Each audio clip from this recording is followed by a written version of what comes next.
Welcome to I S मैथन। So continue करते हैं। काफी सारे हो गए। This is going to be the last lesson. इसके अंदर हम सारे इन्वायरमेंट, ज्योग्राफी और जो टॉपिक्स है उन सबको इसमें कवर कर लेंगे। सो यस, सबसे पहले देखते हैं। With reference to the Indian elephants, consider the following statements. इसका आंसर क्या इसमें बेसिकली इसके ऑप्शंस देखो। पहले स्टेटमेंट देखते हैं। The leader of an elephant group is female. ठीक है। अगर आपको पता है एलिफेंट्स, इंडियन एलिफेंट जो है मेट्रियार्की में, बेसिकली उनका मेट्रियार्की कल्चर है। चलो ठीक है, मान लेते हैं वो आपको पता नहीं। Second, the maximum gestation basically कितना रहेगा, 22 मंथ्स। ये भी मान लेते हैं आपको मालूम नहीं है।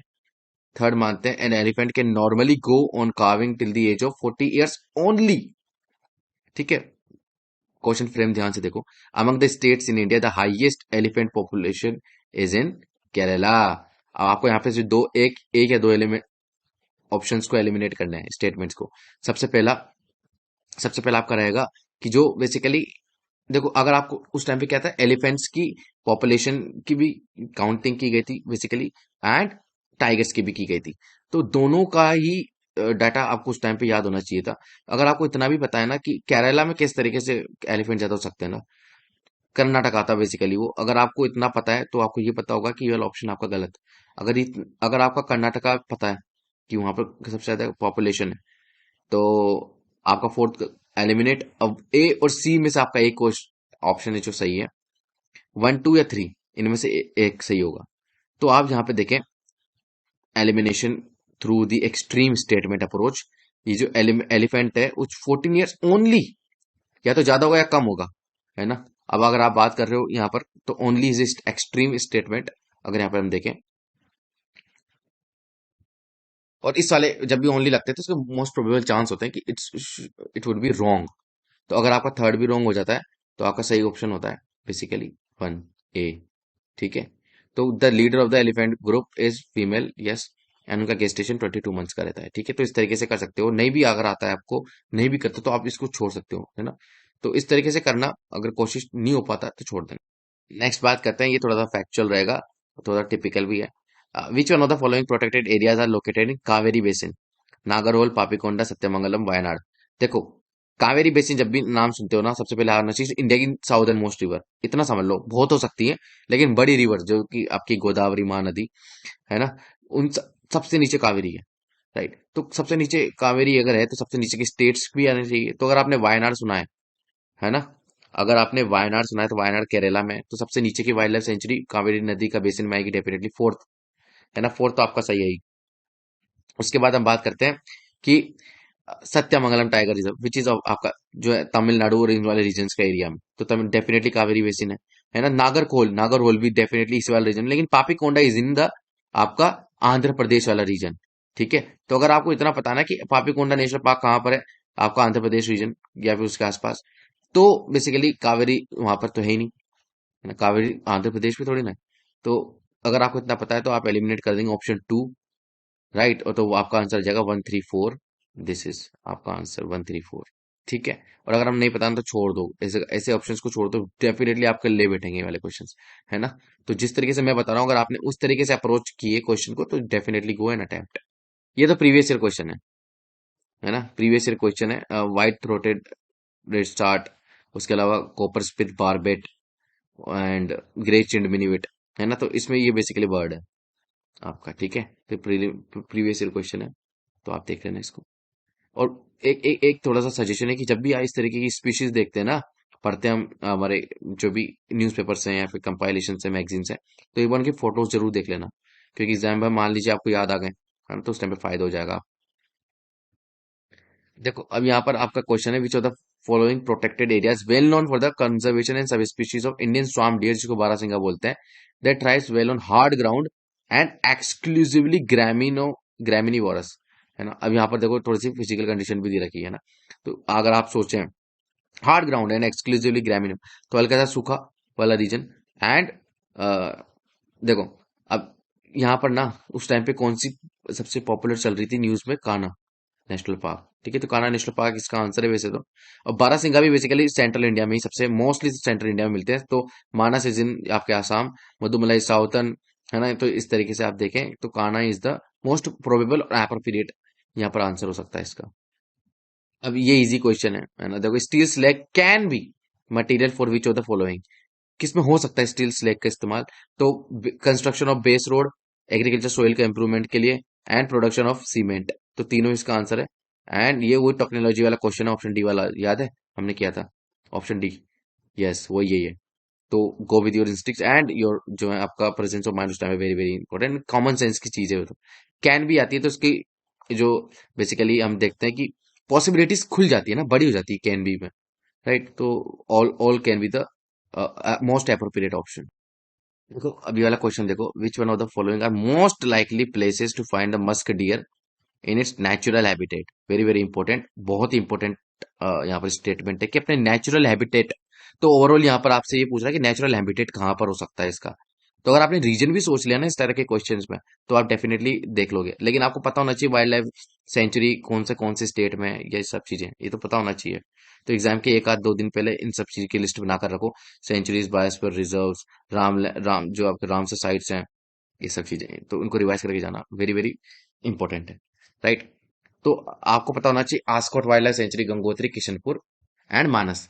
तो इसमें मस्क डियर मिलने के कहाँ सबसे ज्यादा चांसेस? तो आस्कॉट तो खुद अपने आप में डियर सेंचुरी है, ये तो इतना तो पता ही होना चाहिए, है ना। तो फन, यानी कि आपका बी एंड सी ये तो खत्म हो गया ऑप्शन, इसके तो चांस ही नहीं है, ठीक है। तो ए आपके पास 50-50% चांस है, इस पे लगा सकते हो आप अगर आपको नहीं पता तो। तो उसके अलावा आप मानस देख लो, तो मानस ये आपके फिर उधर आसाम टाइप आ जाएगी। तो वहां पर क्या मस्क डियर मिलते हैं क्या, ये आपको सोचना है। हालांकि इसका आंसर है 1 and 2, Gangotri national park which is in Uttarakhand and Askot wild life century. चलो मुझे बताओ अस्कोट वाइल्ड लाइफ सेंचुरी कहाँ है? चलो चलो ठीक है। देखो ये वाला क्वेश्चन ये बहुत बहुत ज्यादा क्रिटिकल क्वेश्चन है। इसको किस तरीके से सोल्व करेंगे वो देखते हैं। In rural road construction the use of which of the following is preferred for ensuring environmental sustainability और टू रिड्यूस कार्बन फुटप्रिंट, यानी कि ऐसे कौन से मटेरियल हैं रोड बनाने में हम इस्तेमाल करें जिससे कार्बन फुटप्रिंट भी ना हो और इन्वायरमेंटल सस्टेनेबिलिटी भी बनी रहे। तो ऑप्शन देखो, copper slag, cold mix asphalt technology, है ना, जियो टेक्सटाइल्स, उसके बाद बात करते हैं hot mix asphalt technology and portable Portland cement. अब यहाँ पर एक चीज देखो, आपको कुछ नहीं पता लेकिन आपको इतना पता है कि सीमेंट किसी भी फॉर्म में इकोनॉमिक इकोसिस्टम फ्रेंडली नहीं हो सकता, इन्वायरमेंटल फ्रेंडली नहीं हो सकता। तो अगर आप इस वाले ऑप्शन को एलिमिनेट कर देंगे, फिफ्थ ऑप्शन को, तो यहाँ पर देखो आपके क्या बचते हैं, सी एंड डी तो खत्म। यहाँ पर आपके हो गए 50-50% चांस, ठीक है। 1 2 3 एंड 2 3 4। अब यहाँ पर आप वेरियस टेक्निक्स लगा सकते हैं, नॉलेज का इस्तेमाल कर सकते हैं। इसमें से अगर मैं आपको एक ऑप्शन बताऊं, तो थ्री तो वैसे ही सही है आपके, इसी का बताने वाला था मैं, थ्री तो दोनों ऑप्शंस में है। तो आपको देखना है वन सही है या फोर्थ सही है, राइट। अच्छा, ऑफिशियल आंसर की में इसका आंसर दे रखा है 2 3 एंड 4। हालांकि बहुत सी कोचिंग्स ने आंसर दिया था 1 2 3, जो कि मायने नहीं रखता, है ना। तो आप देख लें इसको। तो 50-50 तक तो आप इसको पहुंचा सकते हैं इस तरीके से, इस वाली नॉलेज, इस एलिमिनेशन की through.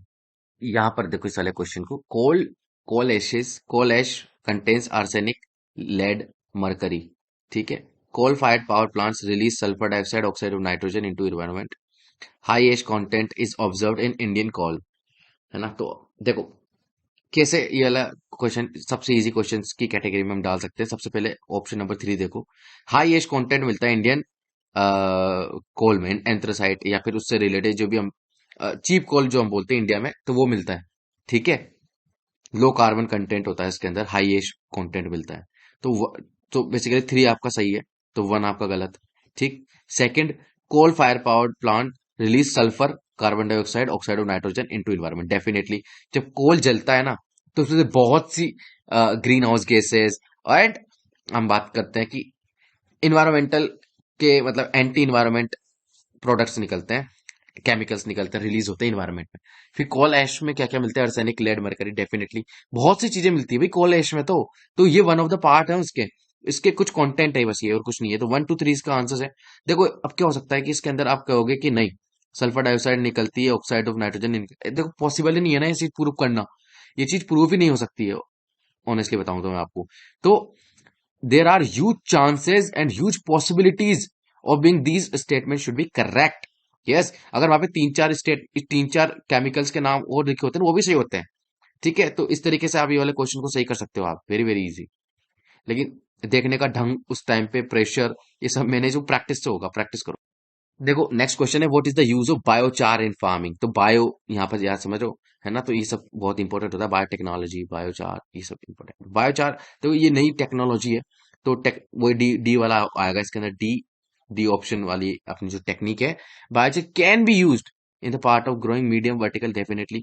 But when biochar is part of growing medium, it promotes the growth of nitrogen fixing organisms, definitely. Nitrogen fixing organism करेंगे तो डायरेक्ट एनवायरनमेंट से ही क्या ले सकेंगे, नाइट्रोजन, यूरिया कम डालना पड़ेगा, ये सब चीजें। जब biochar when biochar is a part of the growing medium, it enables the growing medium to retain the water for long time. देखो डेफिनेटली अगर बायोचार का इस्तेमाल हमने कर दिया तो बेसिकली इतनी कैपेबिलिटीज आती है कि ज्यादा टाइम तक पानी को रिटेन करके रख सकती है ना। जो उस टाइम पे जो भी फार्मिंग है हमारी, राइट, वो चीज देखो। नेक्स्ट देखो, ये इसमें क्या बोल रहा है कि if a particular plant species is placed under schedule 6 of the wild life protection act 1972, तो इसके अंदर क्या इम्प्लीकेशंस होगी उस पर्टिकुलर प्लांट स्पीशीज पे। तो पहला आता है, license is required to cultivate the plant, such plant can not cultivated in any circumstances, extreme extreme statement, delete it, eliminate it, right. फिर it is genetically modified crop plant, okay, such plant is invasive and harmful for the ecosystem। देखो अगर अगर वो invasive या harmful होगा तो उसको schedule 6 में क्यों डालेंगे, बेसिकली वो एलियन स्पीशी हो सकती है या हार्मफुल स्पीशी हो सकती है, तो उसको प्रोटेक्शन की क्या जरूरत है, ठीक है। तो इस तरीके से ऑप्शन डी भी खत्म। बात बचा आपके ए एंड सी, 50-50% चांस है, लेकिन यहां पर भी आप इसको तोड़ सकते हैं आगे भी। देखो अगर किसी चीज को हम कानून के अंदर डाल रहे हैं ना, तो उसके लिए कुछ प्रोविजन करनी है, यानी कि उसको बचाने के लिए आप डाल रहे हैं, डेफिनेटली, है ना, किसी पर्टिकुलर प्लांट उसको बचाने के लिए डालेंगे। तो अगर हम बेसिकली चाहते हैं कि किसी प्लांट स्पीशीज को बचाया जाए तो उसके कल्टीवेशन के लिए लाइसेंस करना जरूरी है ना। कुछ कुछ लीगल प्रोविजन करे ताकि उसका प्रोटेक्शन किया जाए। इसमें कोई लीगल प्रोविजन थोड़ी ना हो रहा है इसका प्रोटेक्शन के लिए, बट इसके अंदर हो रहा है, लाइसेंस चाहिए उसके लिए, ठीक है। तो this is also a way. Next बात करते हैं कि what are the advantages and disadvantages of zero tillage agriculture, right. तो इसमें आता है सबसे पहले, sowing of wheat is possible without burning residue of the previous crop, ठीक है, okay good, without the need of nursery of rice saplings, direct planting of paddy seeds in the wet soil is possible. फिर next आता है carbon sequestration in the soil is possible. देखो ये है option D type वाले question, क्यों, क्योंकि इसमें टेक्नोलॉजी का इस्तेमाल किया गया है, zero technique, zero tillage and agriculture. अब कैसे, वैसे भी आप इस्तेमाल कर सकते हो। देखो अगर आपने राइस प्लांटेशन के बारे में पढ़ा होगा ना, राइस प्लांटेशन, तो उसकी काफी सारी टेक्निक्स होती है ना, और Japanese technique is the most prevalent in India also, है ना। तो तो सारे इन टर्म्स को देखो, वो जेनरिक इन नेचर है एंड कैन बी पॉसिबल ना। अगर हम जीरो टिलेज क्या होता है, देखो ऐसी टिलिंग करना, खोदना। देखो अब देखो क्या होता है कि जीरो टिलेज का मतलब होता है कि खोदना उतना जरूरी ना हो, यानी कि हम बेसिकली उगा भी लें वीट को, लेकिन वो जो अपर सोइल है या सोइल है उसको डिस्टर्ब भी ना करे ज्यादा। Happy seeder is one of the example of the zero tillage farming. So these all have basically this technique and this technology has the potential कि ये सब उसके अंदर इंक्लूड कर सकें, है ना। These are the possible advantages ना also। लास्ट इसमें देखो सब कुछ इसके अंदर पॉजिटिव दे रखा है, तो पॉजिटिव टेक्नोलॉजी का आंसर और पॉजिटिव इम्पैक्ट ही होता है। पॉसिबल टेक्नोलॉजी का जो सोल्यूशन होता है वो पॉजिटिव ही होता है, ठीक है। तो यहां पर भी पॉजिटिव, यहां पर भी पॉजिटिव, और तीनों पॉजिटिव है। तो this is also one of the elimination principle. ये वाला देखो question, according to the Indian national policy on biofuels. अब यहाँ पर आपने बायोफ्यूल्स की पॉलिसी, नेशनल पॉलिसी पढ़ के गए होंगे, लेकिन इतना डिटेल में नहीं पढ़ के गए होंगे कि ये सब आपको क्लियर हो सके। देखो बहुत ही फैक्चुअल है ये वाला, लेकिन थोड़ा सा लॉजिक लगाना इसके अंदर, ये आपका क्लियर हो सकता है। देखो सबसे पहले बात तो हमको ये कि प्रोडक्शन ऑफ बायोफ्यूल्स, बायोफ्यूल्स को क्रिएशन में, प्रोडक्शन में कौन कौन से मटेरियल इसमें इस्तेमाल कर सकते हैं हम। तो कसावा इज वेरी इंपॉर्टेंट, ठीक है, गन्ना वन्ना भी इसमें ला सकते हैं हम। उसके अलावा wheat grains, damage wheat grains, खत्म खेती जो रहती है उससे भी हम बायोफ्यूल्स तो बना ही सकते हैं ना। उसके बाद हम बात करते हैं रोटन पोटेटो, खराब सब्जियां, उससे भी बायोफ्यूल्स बनते हैं। शुगर बीट, उससे भी बायोफ्यूल्स बनते हैं। लेकिन ग्राउंडनट और हॉर्स ग्रेम ऐसे ऐसे ऐसे चीजें, देखो 1 2 5 6 अगर आपने कर लिए तो 1 2 5 6 इस वाले ऑप्शन में, देखो सबसे कंफ्यूजन होगी आपको ए और डी में। इस वाले ऑप्शन में बेसिकली सबसे ज्यादा कंफ्यूजन होगी आपको। एंड यहाँ पर आपको फिर जो है चलाना पड़ेगा आपका इंटेलिजेंस गेस, इंटेलिजेंट एलिमिनेशन। ठीक है, तुक्केबाजी तो कहीं भी नहीं लगेगी किसी भी ऑप्शन में। तो जब आप दो बेसिकली ऑप्शंस को एलिमिनेट कर दें, तो उसके बाद जो है आप अपने इंस्टिंक्ट्स की सुने, इंट्यूशन की सुने, और डेफिनेटली जो है आप कोई भी मेथड से कोई भी लॉजिक से इस वाले क्वेश्चन को मार्क जरूर करके आए, दो, क्योंकि आप दो एलिमिनेट कर चुके हैं already. And this is relatively simple question. Social cost of carbon क्या हो सकती है? It is measure in monetary value of the long term damage done by the tons of carbon dioxide emission in a given year. Simple. ये question देखो मजेदार question है, easy question हो जाएगा आपके लिए एक ही बार में।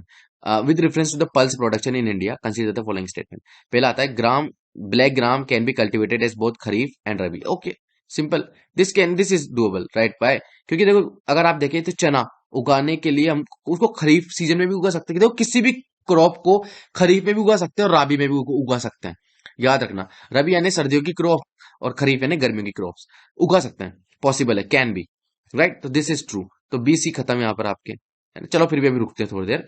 Green pea alone accounts for nearly half of the, ओ बाप रे कितना एक्सट्रीम है ये। एक्सट्रीम का भी एक्सट्रीम स्टेटमेंट दे दिया। ग्रीन पी यानी कि देखो green gram, sorry green gram जो है alone half of the pulse. देखो इंडिया में कितनी सारी पल्सेस हैं यार, ग्राम, चना, उसके अलावा बहुत सी हैं, है ना? उसके अलावा आप बात करते हो कि सिर्फ एक पर्टिकुलर दाल इतनी डोमिनेंट है कि half of the, no, it's not possible. In specially in the country like India ऐसा पॉसिबल नहीं हो सकता कि पूरा production, half of the production एक दाल कर दे, नहीं। ठीक है, तो टू आपका गलत हो गया, तो आपका डेफिनेटली निकल के आ गया आंसर, आंसर वन। ठीक है, इस तरह से भी आप कर सकते हो। और देखो इसमें क्या है, in the last 3 decades while the production of kharif pulses has increased, the production of rabi pulses है डिक्रीज। ये भी वही है, बहुत गलत है ये भी। ठीक है, क्योंकि लास्ट डिकेड में कभी मान लीजिए अगर रबी की ज्यादा हो गई हो खरीफ की, तो it's not actually right. Basically this option can be challenge ना इन इटसेल्फ, ये ऑप्शन चैलेंज हो सकता है, इसलिए इट्स रॉन्ग। बिकॉज इसको प्रूव करना भी जो है पॉसिबल नहीं है। चलो 6th क्लास की एनसीईआरटी तो पढ़ी है ना, ज्योग्राफी की 6th क्लास की। उसके अंदर बेसिकली मेंशन है ये 210 फ्रोज डेज फ्रीज कौन सी क्रॉप है, कॉटन। सिंपल। अब देखो यहाँ पर सोल what with reference to the solar water pumps consider the following statement. यहाँ पर एक प्रिंसिपल लॉ लगेगा, solar power can be used for running surface pumps. बिल्कुल सही कर सकते हैं। And not for the submersible, ऐसे कैसे हो सकता है? मतलब अगर एक part of the question is correct, बिल्कुल सही है पहला पार्ट, लेकिन सेकंड पार्ट इस क्वेश्चन इज नॉट करेक्ट ना। तो ये वही वाला पार्ट है, कैन बी और कैन नॉट बी वाला, ये वाले क्वेश्चन गलत होते हैं। यानी कि सेकंड पार्ट या फर्स्ट पार्ट आपका क्वेश्चन गलत है और एक पार्ट सही है, तो टोटल स्टेटमेंट पूरा गलत हो जाएगा ना। तो बिल्कुल क्यों नहीं है, सबमर्सिबल पंप्स के लिए भी देखो जमीन में धसे हुए के लिए भी पाइप जो है, पंप जो है, उसके लिए भी क्यों नहीं इस्तेमाल कर सकते हैं हम? बिल्कुल कर सकते हैं। सेकंड बात करते हैं, solar power can be used for running centrifugal pumps and not for the piston. क्यों नहीं है? Same same statement, same rule. So option D is the correct answer, right? अच्छा, इस वाले क्वेश्चन को देखो, ये थोड़ा सा टफ क्वेश्चन है, on the tough side. With reference to the current trends in the cultivation of sugarcane in India consider the following. देखो इसके अंदर ये वाला ऑप्शन जो है, this this can only be, you can guess की नहीं, इसमें भी वो वाला पार्ट लग रहा है, सेकंड वाला पार्ट। ठीक है, कि इस वाले क्वेश्चन में भी जो है आप इसको एलिमिनेट कर सकते हो कि because this is not possible. और ये वाला ऑप्शन आप सही कर सकते हो, बिकॉज आपका sugar cane can be cultivated using the settling tissue culture, basically कर सकते हो। तो 3 वाला गलत और 4th वाला सही। 3 गलत है आपका और 4th सही है, तो आपका आ जाएगा आंसर, राइट? आ गया, ठीक है, 1 and 4th। सिंपल। अब देखो ये यहाँ ये कंफ्यूजिंग क्वेश्चन कि इंडिया में, देखो फिर से वही बात, ये स्टेटमेंट ने 2020 में बड़ी हलकंप मचाई है गाइस, बहुत क्वेश्चंस रॉन्ग कराए लोगों के। In context to the India which of the following consider to be practice eco friendly agriculture. देखो सारे इको फ्रेंडली एग्रीकल्चर हैं, सारे के सारे, बट इंडिया में है कि नहीं है? यस, सब लोगों ने डी लगा दिया, कमाल है ना? लेकिन ऑप्शन क्या इसका? ऑफिशियल आंसर है ए, वर्टिकल फार्मिंग। इंडिया में जो है इतनी हम बात करते हैं, इंडिया में प्रैक्टिस इतनी प्रिवेलेंट भी नहीं है और ना ही इको फ्रेंडली है। ठीक है, तो आप ये याद रखना। अब देखो क्योंकि वर्टिकल फार्मिंग में बहुत सी चीजें होती है, सॉइल इरोजन काफी ज्यादा हो जाता है, है ना। सोइल इरोजन हुआ यहाँ पर, कहाँ रही इको फ्रेंडली वो, इस तरीके से, है ना। तो उसको वाटर लॉगिंग वगैरह बहुत सी टेक्नोलॉजी का इस्तेमाल उसके अंदर करना पड़ेगा, जब हम वर्टिकल फार्मिंग पढ़ेंगे जब बता दूंगा। देखो, अच्छा देखो, नेक्स्ट क्वेश्चन है आपका, what are the advantages of fertigation in agriculture. This is also be can doable question, because इसमें एक्सट्रीम स्टेटमेंट, ऑल देखो एक्सट्रीम स्टेटमेंट वाला प्रिंसिपल लग रहा है। Efficient application of rock phosphate and all other phosphatic fertiliser is possible, नहीं, it is not. अगर एक भी नहीं हुआ तो ऑप्शन गलत, डेफिनेटली। तो टू वाला ऑप्शन गलत, तो आपका आ गया आंसर सी। यस, सिंपल हो गया ये वाला कंप्लीट। नेक्स्ट बात करते हैं, कंसीडर द फॉलोइंग मिनरल्स, इनमें से कौन सा बेसिकली यार officially designated as major mineral. बहुत सिंपल है, अगर आपने मेजर मिनरल पढ़े ना तो आपके लिए बहुत सिंपल हो जाएगा, नहीं तो बहुत टफ है। तो आई सजेस्ट, अगर आपने नहीं पढ़ा तो छोड़ दो, छोड़ दो इस वाले क्वेश्चन को। अगर आपने नहीं पढ़ा तो इसका आंसर है 2, 3 एंड 4, ठीक है। हालांकि मैं इतना सजेस्ट करूंगा कि मेजर मिनरल्स तो पढ़ के जाओ, क्योंकि अगर मेजर मिनरल्स अगर आपको पता है तो माइनर तो वैसे ही डेफिनेटली पता ही हो जाएंगे, है ना। क्योंकि जो मेजर नहीं है वो माइनर माइनर है, राइट। इस वाले क्वेश्चन में देखो, एक और प्रिंसिपल है टू बेनिफैक्ट्स वाला यूपीएससी का। ओशन मीन टेम्परेचर के बारे में यहाँ पे स्टेटमेंट है, OMT is measured up to depth of 26 degree isotherm which is आपका 129 meters in the south western Indian ocean and during the June जनवरी से मार्च। OMT collected during January March can be used, it is a general statement. Okay, in assessing whether amount of rainfall in monsoon will be less और more then, बिल्कुल ये वाला तो basically वो general statement है ना, इस्तेमाल तो कर ही सकता है कोई भी, टेक्नोलॉजी का इस्तेमाल तो कर सकते हैं ना फोरकास्टिंग वगैरह के लिए। लेकिन this is too many facts and अगर इसमें से एक भी फैक्ट आपको बेसिकली पता है या फिर पता है कि गलत हो सकता है, then this can be wrong, ठीक है। तो टू मेनी फैक्ट्स तो है, लीड करते हैं आपके क्वेश्चन को, ऑप्शन को गलत करने के लिए, ठीक है। तो option B is the correct answer. अब यहाँ पर देखो, with reference to the chemical fertilisers in India, ये भी कॉमन सेंस है। कंसीडर द फॉलोइंग स्टेटमेंट, पहला ऑप्शन देखो, at present the retail price of chemical fertilisers is market driven and not administered by government. देखो, not government by statement, सबसे पहले तो सबसे पहली बात तो ये है कि जो फर्टिलाइजर होती है, ministry of chemical and fertiliser ही उसको रेगुलेट करती हैं। दूसरी, अगर फर्टिलाइजर महंगे हो गए तो किसान खरीद नहीं पाएंगे, और अगर मार्केट डिमांड मार्केट ड्रिवन रहे तो इनकी प्राइसेस तो कहाँ चल जाएगी, आसमान को छुएगी। अगर आपने इतना भी अंदाजा लगा लिया, और केमिकल फर्टिलाइजर्स पे तो सब्सिडी देती है गवर्नमेंट, सब्सिडी नहीं देंगी तो फिर किससे लेंगे। तो ये वाला ऑप्शन गलत है आपका, है ना। 94th, अगर पहला ऑप्शन गलत तो आपका बचा बी और सी। तो टू तो वैसे सही है आपका, ammonia which is input of urea is produce from natural gas, simple, है ना। नेक्स्ट बात करते हैं, sulphur which is a raw material for phosphoric acid fertiliser is a by product of oil refineries, definitely. अब मैंने कहा था कि इसको रॉन्ग प्रूव करना बहुत मुश्किल हो जाएगा अगर इसको प्रूव करना बैठे यूपीएससी तो, ठीक है। इस तरह के कोई स्टेटमेंट को तो इसको प्रैक्टिस से आपको पता चलेगा कि ऐसे स्टेटमेंट कौन से हैं, पहचानो उनको, ठीक है। तो इसका आंसर है आपका बी। ये वाला स्टेटमेंट देखो, with reference to the Indian desert national park which of the following are correct. Okay, so it is spread over 2 district, चलो इतना नहीं पता आपको, छोड़ो। There is no human habitation inside the park, how can this be possible. National park के अंदर habitation basically possible है ना, लीगल भी है, लेकिन उसके सर्टेन रेस्ट्रिक्शन है, ग्रेजिंग पे रेस्ट्रिक्शन, माइनिंग एक्टिविटीज, बहुत सी चीजें होती हैं, लेकिन पॉसिबल तो है ना, देर इज नो, ऐसा तो हो नहीं सकता, राइट। ट्राइबल्स कहाँ जाएंगे। फिर बात करते हैं, it is one of the natural habitat of great Indian bustard, right. तो सेकंड वाला अगर ऑप्शन गलत है तो आपका क्वेश्चन सॉल्व है वैसे ही, देखो, है ना, 1 एंड 3, सिंपल। नेक्स्ट बात करते हैं, सियाचिन ग्लेशियर, मैप देख के जाना, है ना। तो बेसिकली इसका आंसर है नॉर्थ ऑफ नुब्रा वैली। ये तो बहुत ही सिंपल और डायरेक्ट क्वेश्चन है। अच्छा देखो, ये वाला जो क्वेश्चन है, with reference to the history of India consider the following pairs, इसमें फेमस प्लेस और बेसिकली दे रखे, भिलसा, द्वार समुद्र, गिरनार, स्थानेश्वर। देखो ये हम हिस्ट्री वाले में करते हैं, लेकिन चलो यहाँ पर कर लेते हैं, कोई दिक्कत नहीं है। देखो इसमें आपको वर्ड्स की मीनिंग को समझना पड़ेगा, अगर आपको बेसिकली फैक्चुअल याद नहीं है ना, तो किस तरीके से अटेम्प्ट करें इसको।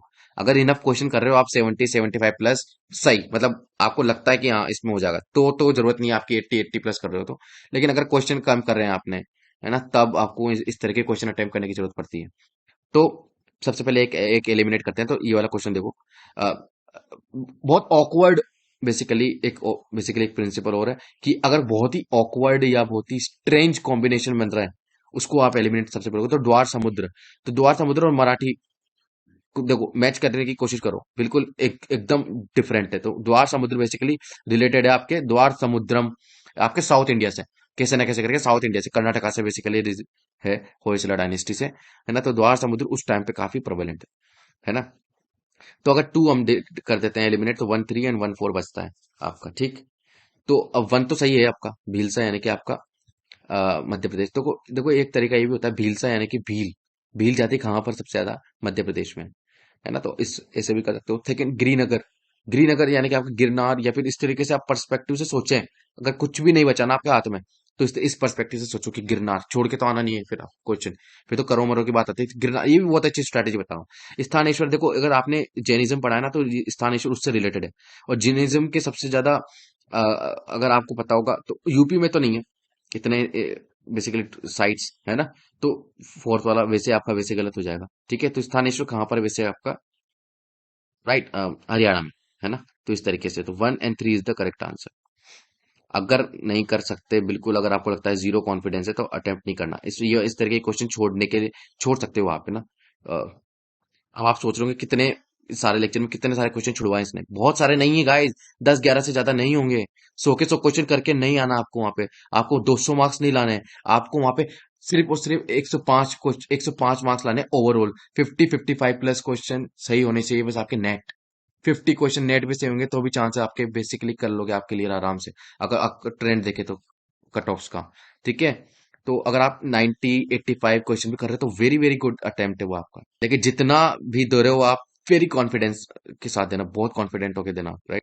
देखो अगर इन्वायरमेंट पढ़ रहे हो ना, तो आपको environment protection act, wild life protection act पढ़ के ही जाने हैं। तो ये वाला तो आपका प्रीवियस ईयर क्वेश्चन है ना, रिपीट। तो अगर आपको ये वाला पता है सही, तो ये तो सही है ही सही आपका, तो 1 A and D एलिमिनेट हो जाएंगे। अब आपको देखना है कि 3 वाला सही है कि नहीं है ना। तो India has the largest underground water, ये डेफिनेटली बिल्कुल इजी और बहुत ही काफी बार न्यूज़पेपर में भी आते हैं, डिबेट्स में भी सुनने को मिलता होगा आपको, है ना, इस तरीके के स्टेटमेंट्स कि इंडिया के पास largest area under ground water irrigation in the world. खुद ही सोचा ना कितनी बोरिंग करे की गई है यहाँ पे इंडिया में, है ना।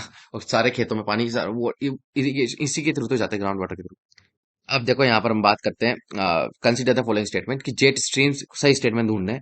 Jet stream occur in northern hemisphere only, no no. Jet stream question पढ़ा है ना, तो ये तो कोई भी कर लेगा, इतना लल्लू क्वेश्चन, इतना लल्लू स्टेटमेंट है। Second, only some cyclones develop an eye, yes definitely this is question, this is correct.